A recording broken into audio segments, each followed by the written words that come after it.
And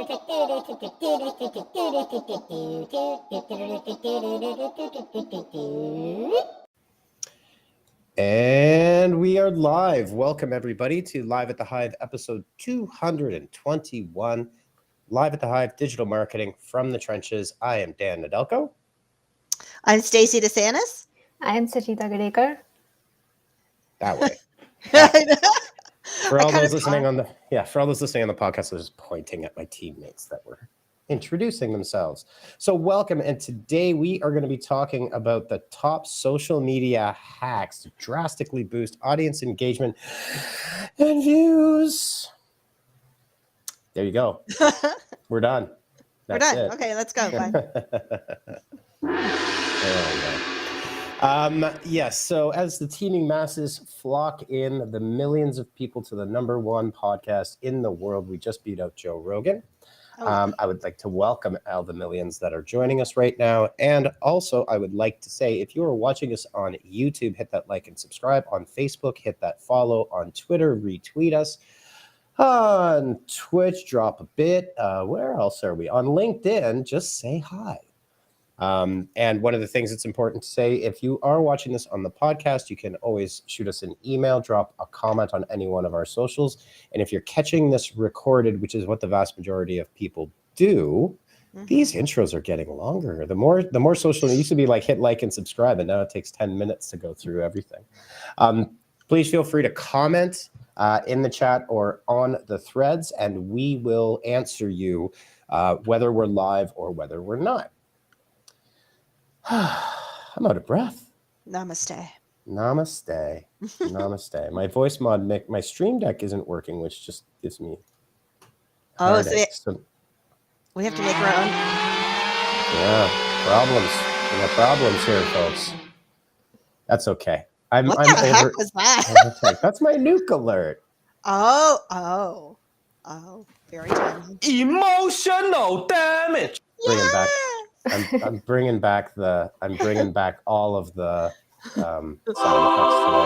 There we go. Okay, now hopefully I'm not being too annoying for those of you listening as we get started. But beyond the hello team, hello peoples, hello Pippa. That's my Peppa Pig voice. Anyways, sorry, I have a 3-year-old. Hello April. Hello Paige. Hello, Brandon. April, too soon. Dan, too soon. What, did I do something? Oh, I did something, inappropriate for cultural affairs. Oops. Okay, let's not do that anymore. Sorry, folks. So let's get back on track. Social media hacks. Oops. And when we talk about social, we're not talking about hacking anything like in a negative way, but really what it comes down to is oftentimes, and Sajita and Stacey, obviously, feel free to chime in here. What we see are businesses and people using social media as effectively a one-way communication, just posting fairly dry and not very social content, and also not using the platforms in the way that they're actually intended to be used. I think that's going to be a few topics we're going to talk about. Right, ladies? Absolutely. I think a lot of people forget the social and social media. Yeah, totally. Pippa is dropped. The comment theme intro is like the Star Wars intro. Maybe next time. Oh, yeah. Well, that's a TikTok meme going on right now. Yeah. If you followed it. I think it started with Costco, where someone panned over a Costco, kind of like Star Wars text. But yes. Oh, yeah. Yeah, I saw that. Yeah. I know what you're talking about. Yeah. I'm a bit addicted to TikTok. Just a touch. Replying to Pippa, April saying, I'd also be down to watch Star Wars with B commentary. Yeah, maybe we can get Star Wars Theory to join us. For anybody that isn't a nerd, that doesn't live mostly on YouTube, even though I'm pushing 50, I just can't grow up. Star Wars Theory is one of the biggest Star Wars commentary YouTube channels around. And he's Canadian. Oh, I didn't know he was Canadian. Oh, yeah, he sure is. He's a Vancouver guy. Anyhow, let's get back on track. So we're going to talk social media. We're going to talk some of the tools and some of the tips that the team has used here. We're also going to talk about, this is something that for many years and many years ago, especially when paid really kind of kicked media creators and business pages in the teeth. Facebook changed the algorithm where you used to get like great virality organically, and then that all changed. Life just all of a sudden the tap got turned off. We do have a really cool organic paid boosting strategy that will also appeal to the organic algorithms, and those are important. I think we're also going to be talking about some of the ways you can filter and some of the other tools like stitches and duets on TikTok, and how you can, and this is important, probably one of the most important is, I wish I had it. Let's see, how you must train the algorithm.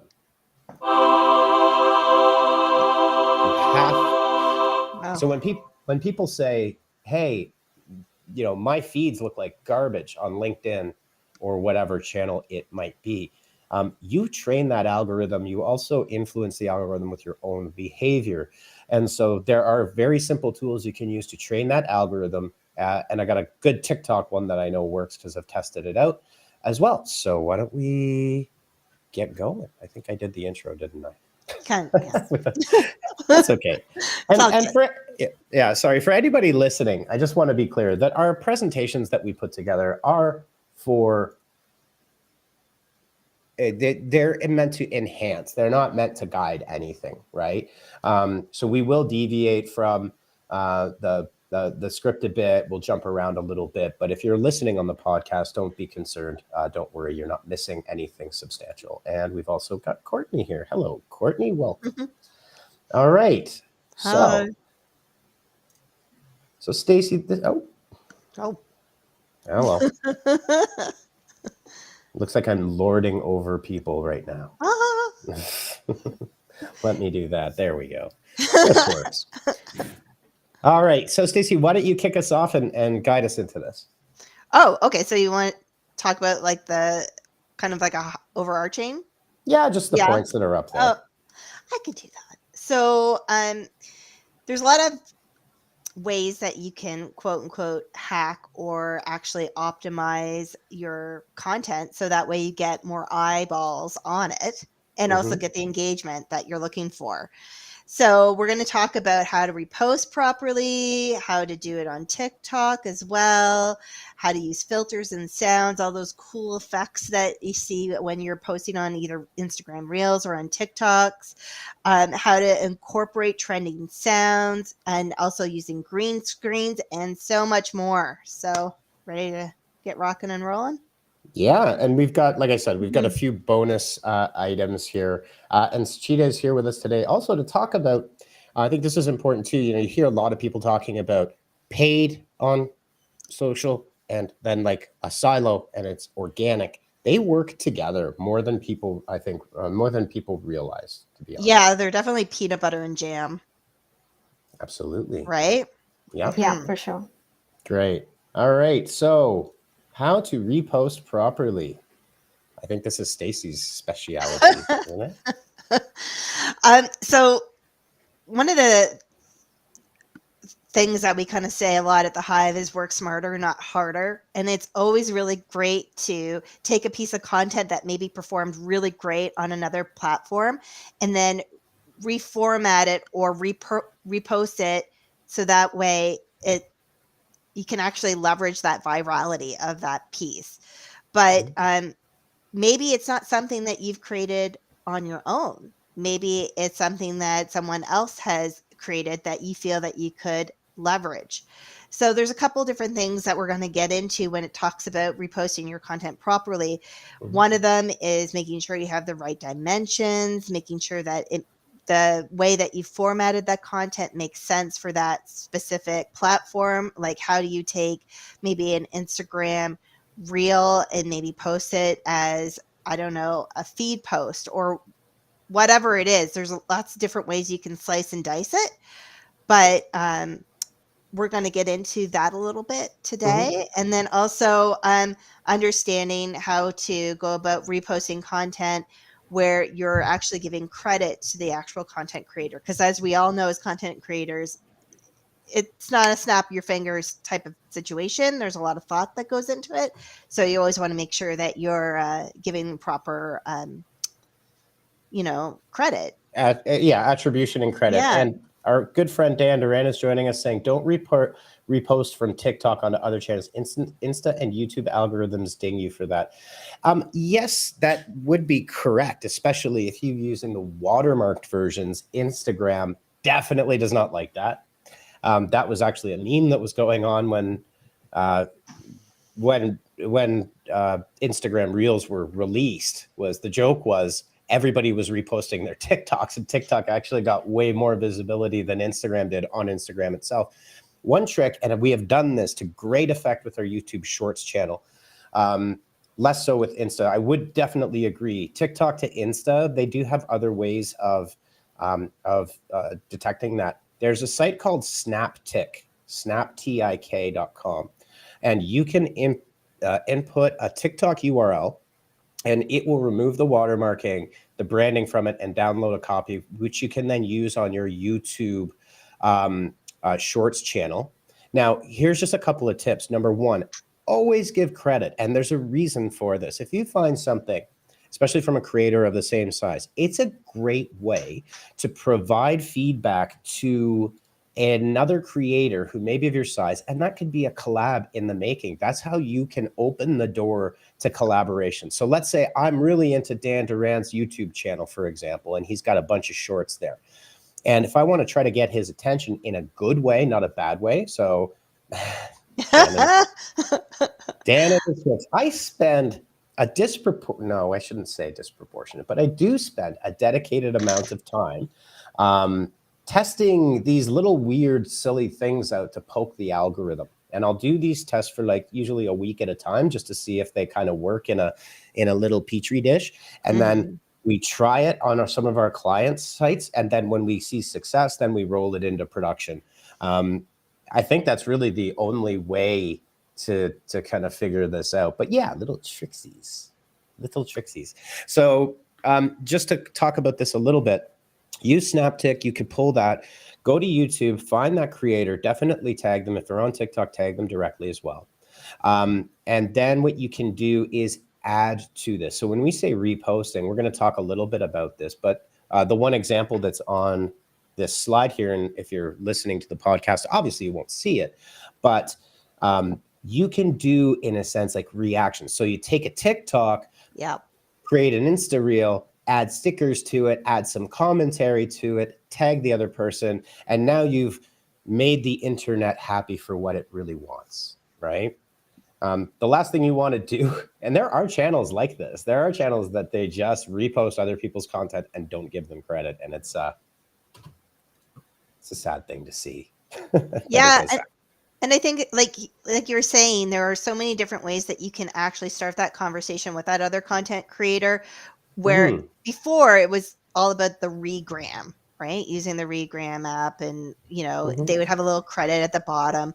But now it's like, do a stitch with them, do a reply, get that interaction going, start that conversation, because that is a great way to build on collaborating with other content creators. Right? Yeah, absolutely. And one of the things, and I'll get into this, but particularly in a niche when your audiences aren't as big, right? So for example, Dan does cybersecurity. It's not that that's a small niche, but it's certainly a lot smaller than something that, like, I don't know, Logan Paul or any big, huge generic entertainment creator might go towards. So you've got a better opportunity in your niche to find these collaborators. And here's a little process for collaborations and on the reposting side. Is number one, go into their accounts and comment and reply to their comments. If you reply to their comment and they're not too big, they're going to see and they're going to reply to you. And then you start to do that like 4 or 5 times. I mean, don't do it 17 times in a day. That's a little creepy. But one of the things that you can do is, and you build up this relationship. So I'll give you one example. There's a guy that I actually really enjoy his TikToks. I think Dan Duran has anxiety over stitches. I'm not quite sure. not the variety that repairs you, but TikTok's. I think he prefers the duet over the stitch. Mm-hmm. Right, because it's like almost like you're snitching on someone. Yeah, I guess so. But again, it's all in the nuance of how you present it, right? Yeah. Yeah, this guy's name is Stephen Pope. He's got a great TikTok channel. He talks a lot about codeless automations. I love that topic because I like making little robots do things for me so I don't have to do them myself. And just as an example, he talked about how you can use Zoom to record podcasts. And then I went in and just said, hey, just a tip, if you're going to use Zoom and you've got a good quality mic, go into your settings and turn on the original sound setting, which means Zoom won't suppress and compress your audio. I just added to his a little bit, right? And, he started replying. And so you build up relationships this way. And it's really, really quite easy to do. Again, social media network. Being social. Another quick tip I have too is if you go on to another content creators where you're looking to collaborate with them, also go to where they have been tagged in other people's posts, and then you even have an opportunity to, it's like the 6 degrees of separation. Yep. Continue to really hone in on that, like laser focus on that specific market, and find other people that you might want to connect with as well. And maybe you do something with both of them, right? Yep. So it's just, don't forget to be social. Yeah, so and this whole talk of reposting also leads into collaborations, and one of the things that I often hear from people, especially with smaller channels, is like, I'm not big enough to collaborate. I don't know who to collaborate with, and like I don't even know how to get started. It's sitting right there in front of you, right? It's not about the size of your audience; it's about the value of the content that you can bring to the table. Absolutely. So let's Stacey, I know you're doing I feel we're raising Dan Durant's anxiety levels here. He's saying duet stitch equals clenched teeth emoji. You can do it, my friend. It's kind of like this with the actually of anybody, to be honest with you. I'll just put this on pause again. Dan Durant's a pretty amazing guy. He taught himself English, and now he's got a podcast and a live stream, and you would never even know that English, honestly could barely tell that English is a second language, and he's like multilingual. So, dude, if you could do that and everything you're doing, you can do duets and stitches. I 100% guarantee you can. Oh, yeah. Yeah. Okay, so Stacey, maybe you can guide us through, and Suchita, feel free to jump in anytime, but I know that we're going to talk more on the paid side and boosting strategies that you can use with your organic content. Yep. I don't want you to feel like you're not participating today. And Suchita, what's your go-to, by the way, just as a straw poll here, what is your go-to social network? Everybody's got like their go-tos. Instagram. Insta? Okay. Yeah, Insta Reels. Just because a lot of my friends and family are in India, and TikTok, unfortunately, is banned there. Ah, okay. So Reels is the TikTok of India. Right. Yeah. It's the one that took over. Okay, cool. Stacey, how about you? Definitely TikTok. It's my TV now. Mm-hmm. I can I go down a wormhole and forget about it. Yeah, you got to watch yourself there. You got to watch yourself on TikTok especially. But yeah, I would say that honestly, my personal use of Instagram has gone down drastically since TikTok. And Dan just beat me. But my number one is actually YouTube. I consume, like, I don't watch any TV. Well, I do. I shouldn't say that, but I don't watch any like traditional TV. But YouTube sucks me into both short and long form commentary because it's got two happening at the same time. Anyways, little deviation there just for fun. All right, so let's talk, Stacey, about maybe some reposting on TikTok. Fun stuff. Yeah, so the great thing about TikTok is that if you can get incredible organic reach still. It's like, when we were just talking about like Instagram and Facebook, it's almost becoming like a pay to play model. And then with TikTok, you can really hop on like a trending sound or a certain kind of effect that is going on, especially if you're creating a video and you go to the trending effects, you can see exactly what's going on there and utilize one of those. And right now they have one where if you use a certain sound and you have a video that's only 7 seconds long, you're like almost guaranteed to go viral. So there's lots of different ways that you can repost on TikTok by taking something that's already gone viral and just leveraging it a bit. So that way, maybe you're doing a duet and you also use the same effect, or you're reacting to that trending sound. By leveraging that kind of content, you're really setting your account up for an easy win. Yeah, and I think it's interesting. I think especially this is more for businesses as well, and I think this is something that a lot of businesses miss.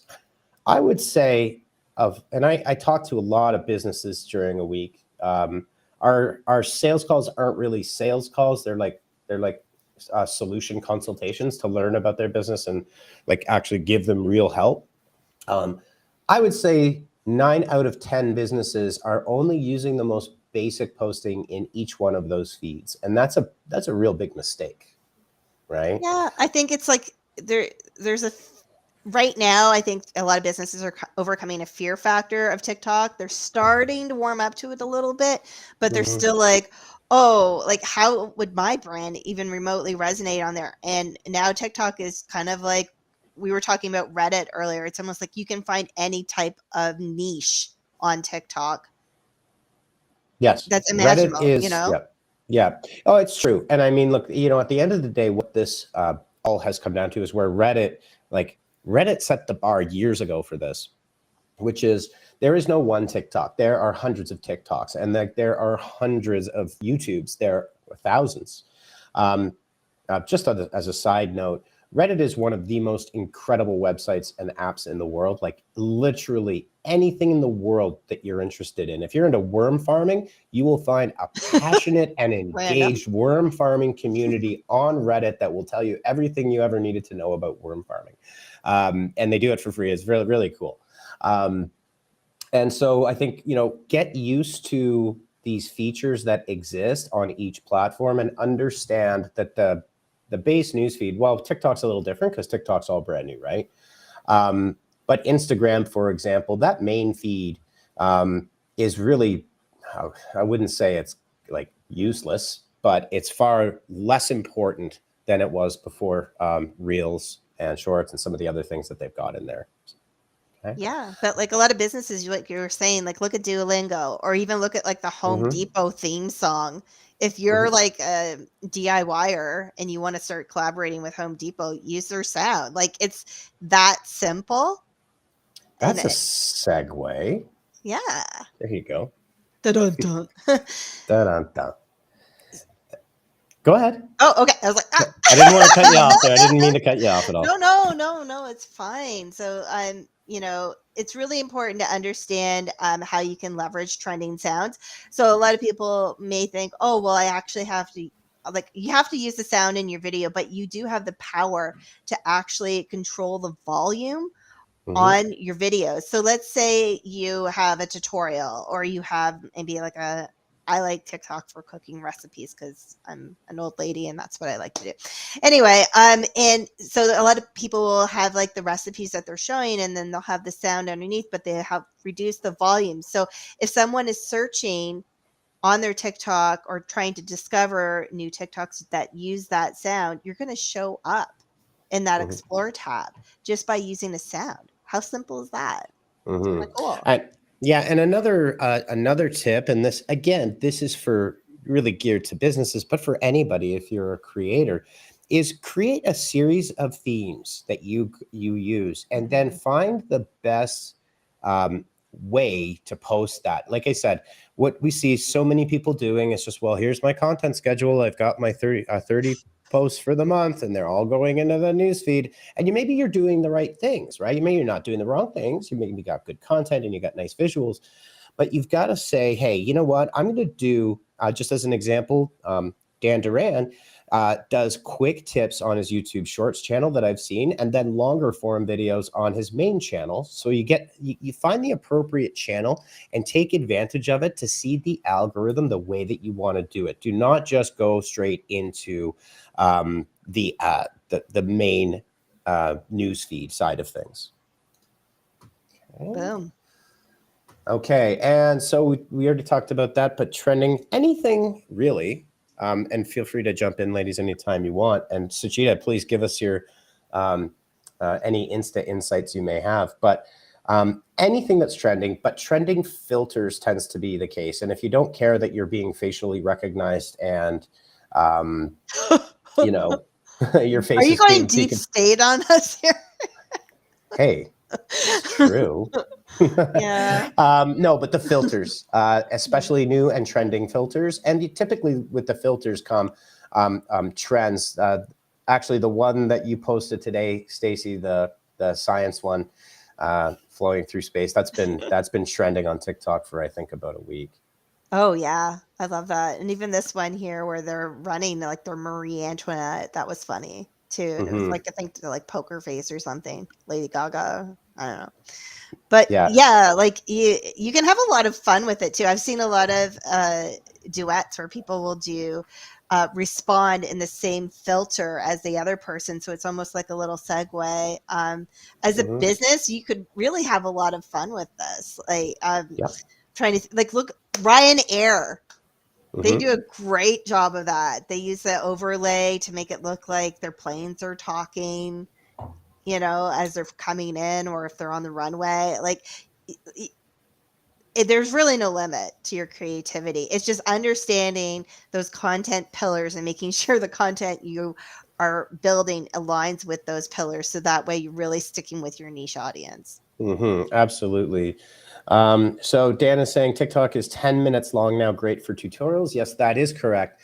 I think one of the things that TikTok is really strong with right now is organic discoverability. Where it's not so good, and we're going to talk about this, is actually in its search features and how you find content specifically. Like YouTube has that nailed, right? That's where you go. Like YouTube is a place where people go to like how to whatever, right?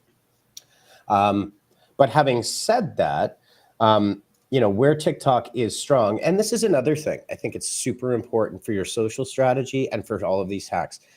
Use the strongest trending features of that network at that time, right? Don't try to fit a square peg in a round hole. So I'll use the example that Dan just brought up. I think it'd be really interesting to test a 10-minute tutorial on TikTok. My feeling is that 3 minutes, like people could barely handle 3 minutes. I'd be really interested to see a test where you did 4 10-minute videos, right, in your normal thing. And how do people stick around on TikTok? Is it too ephemeral? It's too quick? And that maybe should be a YouTube thing that you do. But it's certainly interesting. But the strength of TikTok is using that discovery page. The discover page is one of the powerful parts. And I don't know, Stacey or Sachita, if you have anything to add to that, but I certainly do coming up in a second. Yeah, I think we're going to get to the search filter. And personally, I love this, especially if we're trying to find certain pieces of content that we can repurpose. And a lot of people don't realize that when you go into the discovery tab and let's say you write your string, whatever your search is, a whole list of videos are going to come up. But on the top right-hand corner, there's this wee little icon, and you click that and you can search via, you know, how long ago this was posted. Was it posted yesterday? Was it posted this week? You know, and you can actually really find some pieces of content that are not only trending, but that are current and that might be relevant to what you want to repost or reshare on your account or duet or stitch. And a lot of people don't know that is there, I don't think, and it's kind of hidden. So that's where TikTok has an area of opportunity for sure. So this is a shocking. I've actually used the search filter since the beginning of TikTok. I mean, search is kind of the thing that I usually do rather than. Of course you did, though. Like that's your. Well, it's a little bit of my jam. I love it. But yeah, so you go to the Discover page, hit search. You'll see that little icon with the 2 little circles and the bars there. From a UX perspective, it's not common. But then what you will see, you can see those search parameters come up. And this is actually a technique that we've started using over the past, say, month. And this is the strategy, okay? Rule number 1, if it trended once, it will trend again, right? Yep. Like if it's popular once, it will do so again. So strategy number 1 is go to Reddit. Like Reddit is the great grandpa of all of these up and coming apps, right? We've done it with several of our accounts that we've managed. We've gone in, like I said, you can find anything. You do some advanced searching, find things that trended recently and maybe even trended in the past if they're evergreen. Then go to TikTok and you can go in and find those search filters from specific periods of time. You can also go back and see your own has this ever happened to you? That you've gone into TikTok and then I saw this TikTok, but I didn't favorite it. I didn't save it. Instagram's the same way, Yes. Yeah. right? And now I Yeah. can't find it. Find You're it. trying to find it. Yeah. So on TikTok, if you note this little side right there, the first option there is filter watched videos within the last 7 days. Hit that, apply the filter, and you will see every video that you have watched in the last 7 days. So you can find it. It's like it's your YouTube history, effectively, is what it is. Amazing. There you go. That's a really good tip. Yeah, that's a good one. There we go.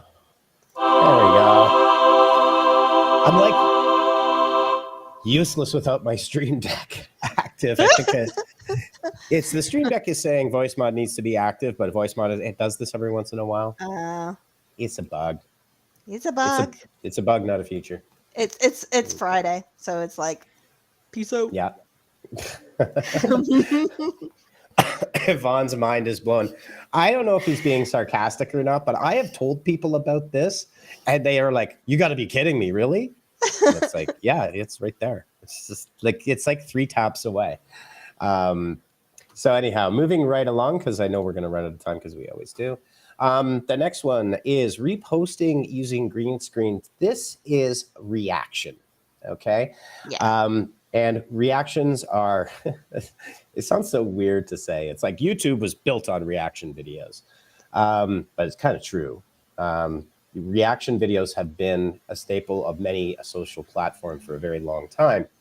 And as a creator, what you're able to do, and as a business, is, and it doesn't have to be a bad reaction. You can green screen with somebody else's really great tip and collaborate with them, even if they're in the same space.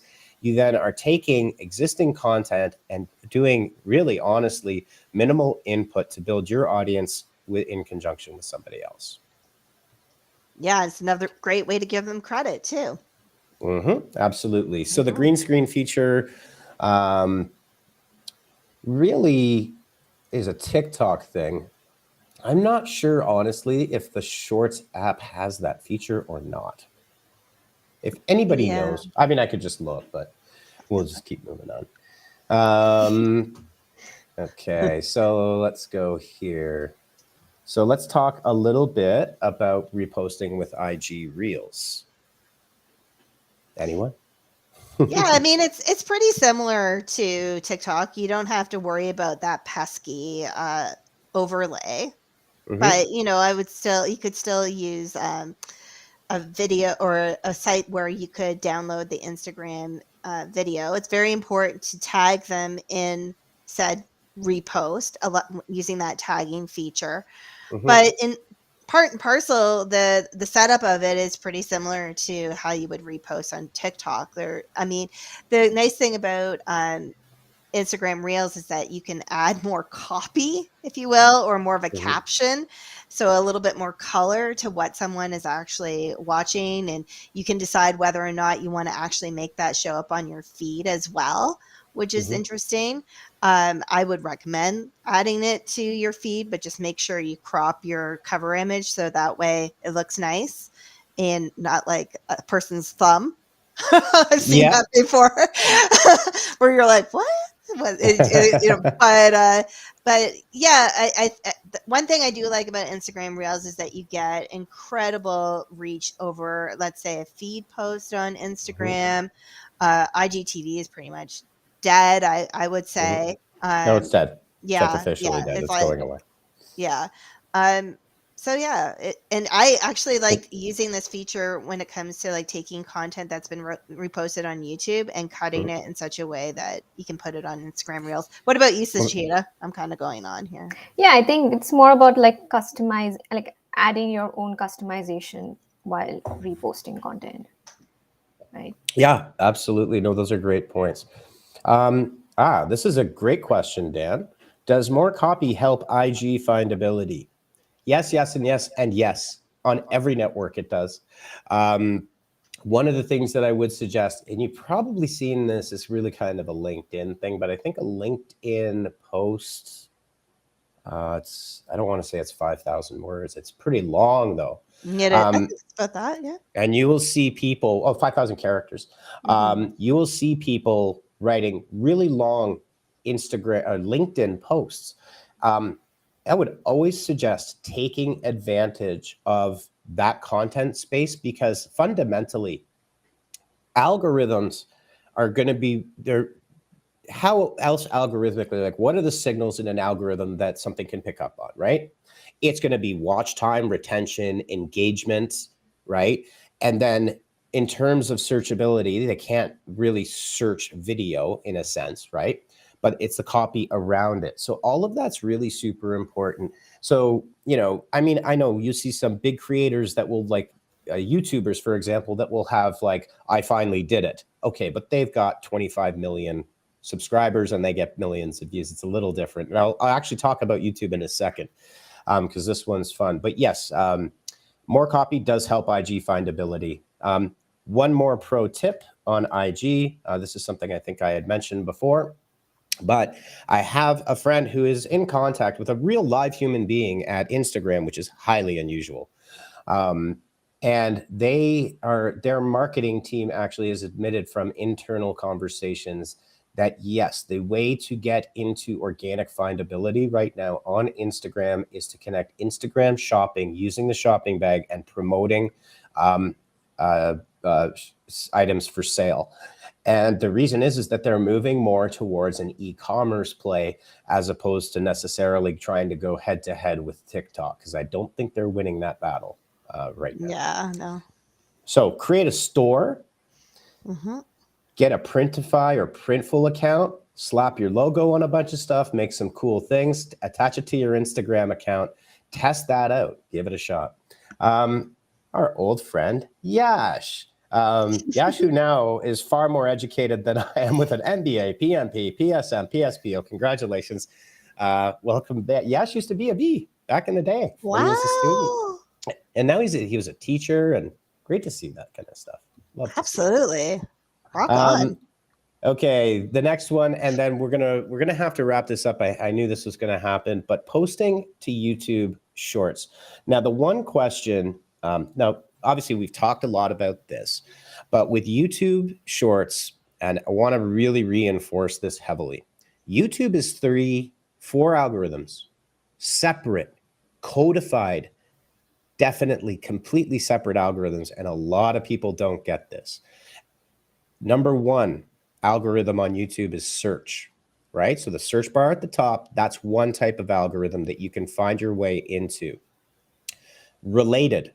So on the right-hand side of YouTube on a desktop experience is the related videos, right? So that's a completely different algorithm. And then there's recommended, which is effectively for you based on content that you've already watched. And then the fourth one is the Shorts algorithm. Okay.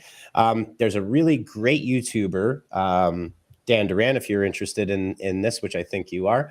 The channel is called Film Booth, and he's run a number of tests on this and confirmed. He's actually done tests with new videos and new channels, testing out, I want to go for search on this one. I want to be in recommended on this one. And this one's just going to be Shorts. Okay. But here's the here's the key here.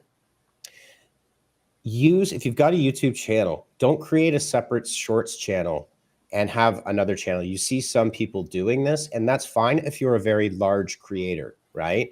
But you can use the YouTube Shorts algorithm to help boost your entire channel visibility. And if you're posting regularly with a focus on recommended, for example, or search, they will interplay together, right? They do kind of touch each other's total channel activity. So that's a really important tip for anybody that's looking to really optimize their YouTube experience.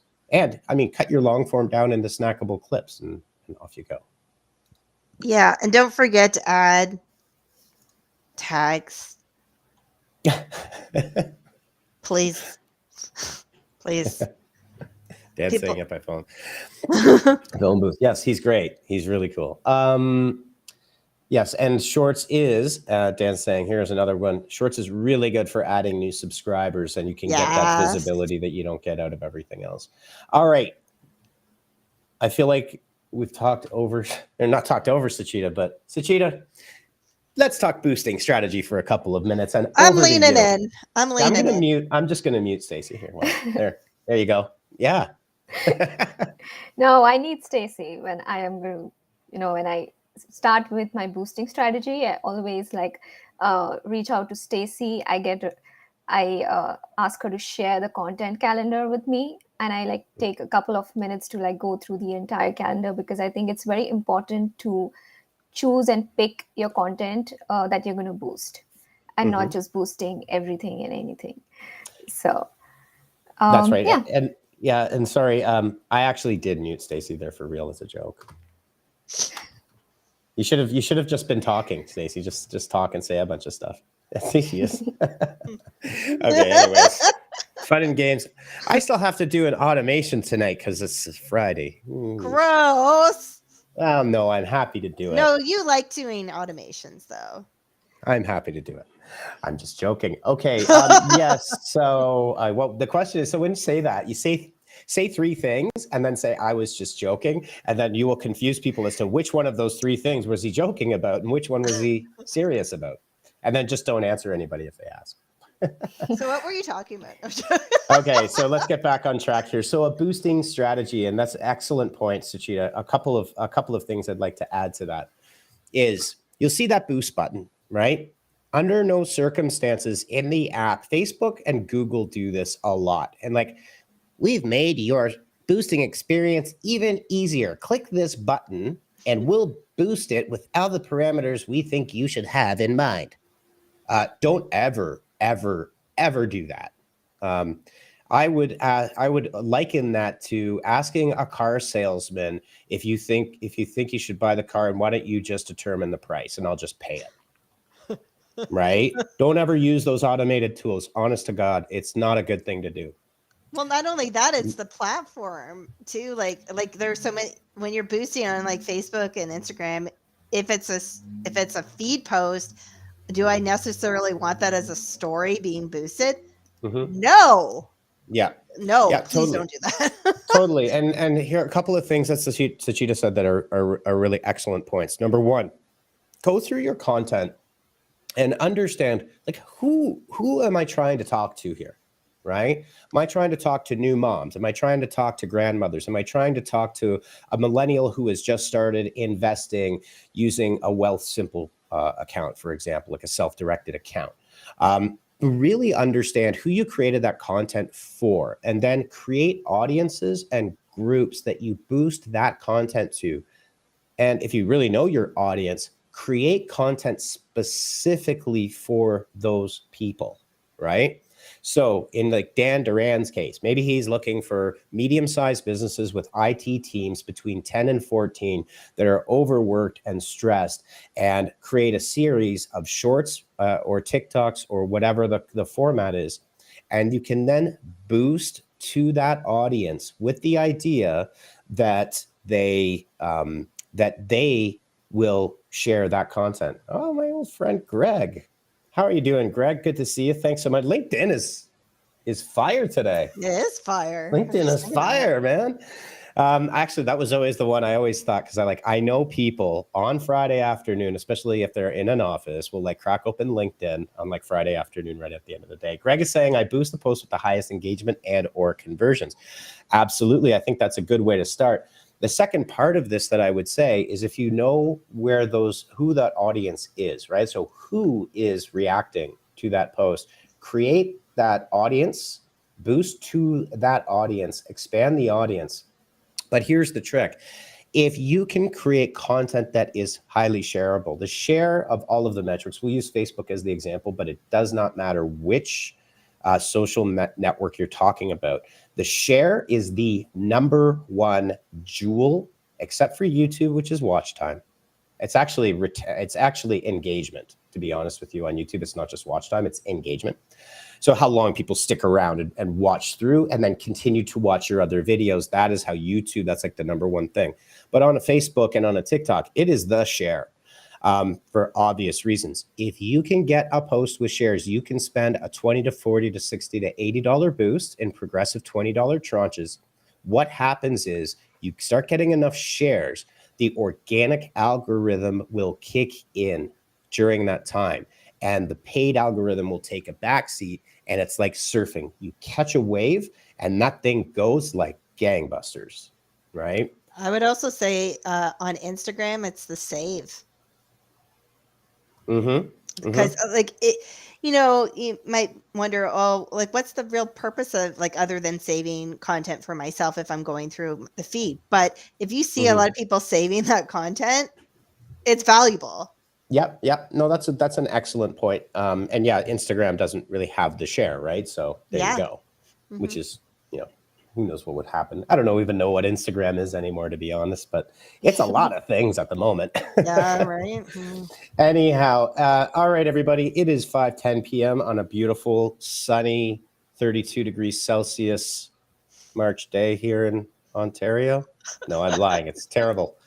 It's all the terrible things you hear about, and it's going to continue to be winter for a little bit longer for us. But Greg, Yash, Dan, whole bunch of other people that I'm probably missing. Pippa, the Courtney, April, Yvonne, Brandon, thanks so much for joining, everybody. We hope that you got some value out of this.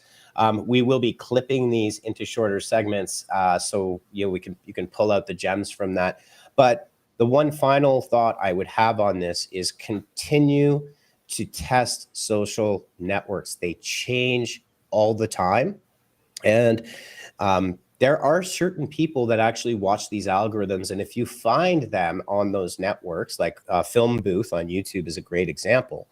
There are people that break down and analyze these things, so you necessarily don't have to, and you can take take that information, but you always have to be testing and trying these new little things. So with that, have a great weekend, everybody. Thanks for joining us on Live at the Hive, episode 221. We will see you next week. Same B time, same B channel. Yes, Pippa is correct. We do. Yes, we do live north of the wall. Listen, that just breaks my heart because that was such a good show, and that last season was just absolute trash. Yeah. Like my heart still hurts and see a good show go down in flames like that. But anyhow, we could talk about that later. All right, everyone. Thanks for joining us. Have a great day. Sachita, Stacy, thank you so much for joining this week. And we will talk to you all next week.